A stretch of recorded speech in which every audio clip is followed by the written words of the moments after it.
छोटे भाई लक्ष्मण जी थे। एक बार प्रभु सुख आसीना लक्ष्मण कहे बचन छलहीना। बड़े अवकाश में बैठे थे श्री रामचंद्र जी। लक्ष्मण जी ने बड़े संकोच में पूछा कि कहिए ज्ञान विराग अरु माया, कहु भक्ति करो जी दया। जीवन ईश्वर भेद प्रभु कहो सकल समझाए, जासे हो वे चरण रति शोक मोर। पहले तो मुझे ज्ञान समझाओ, फिर वैराग समझाओ, फिर माया समझाओ, फिर भक्ति समझाओ, फिर जीव ईश्वर में क्या भेदे समझाओ। मैं ठीक ठीक नहीं समझता हूँ, मेरा भ्रम निकाल। तो ज्ञान ही समझना है पहले। तो क्या समझाया था रामचंद्र जी ने? ज्ञान मान जाए ये कहू नाही, देखे ब्रह्म स्वरूप सब पाए।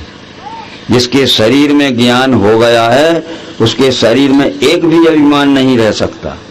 जाति का अभिमान, कुल का अभिमान, धन का अभिमान, पंथ अभिमान, बहुत से अभिमान है। ये सब अभिमान लिखे हैं। इस वास्तव में जिसके शरीर में ज्ञान हो गया तो ज्ञान मान जहाँ एक हो नाही।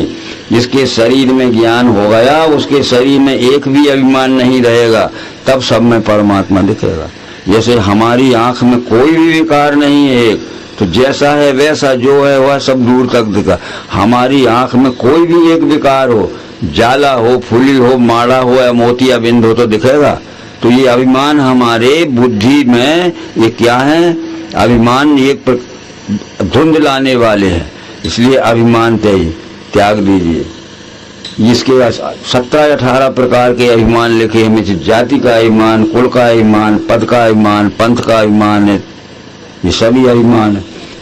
फिर अपने मान अभिमान छूटे ही नहीं। मान अभिमान छूटने के बाद हमारी बुद्धि समझने लायक होगी।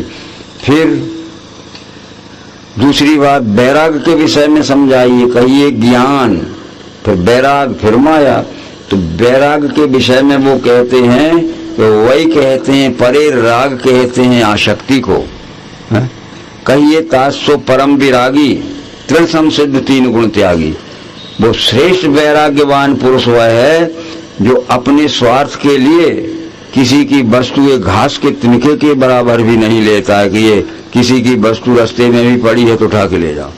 कहिए तासो परम विरागी, परम यानी श्रेष्ठतम वैरागी, जो तृण सम, जो घास के तिनके के समान भी किसी की दूसरी की वस्तु को नहीं छूता है, तब है। तो हम तो क्या रास्ते में कुछ पड़ा होगा किसी का, वो गिर भी गया होगा तो उठा के रख के चले जाएंगे। तो इस तरह से ज्ञान वैराग पहले समझना, और भागवत में यही लिखा है, इसके बाद समाप्त करते हैं।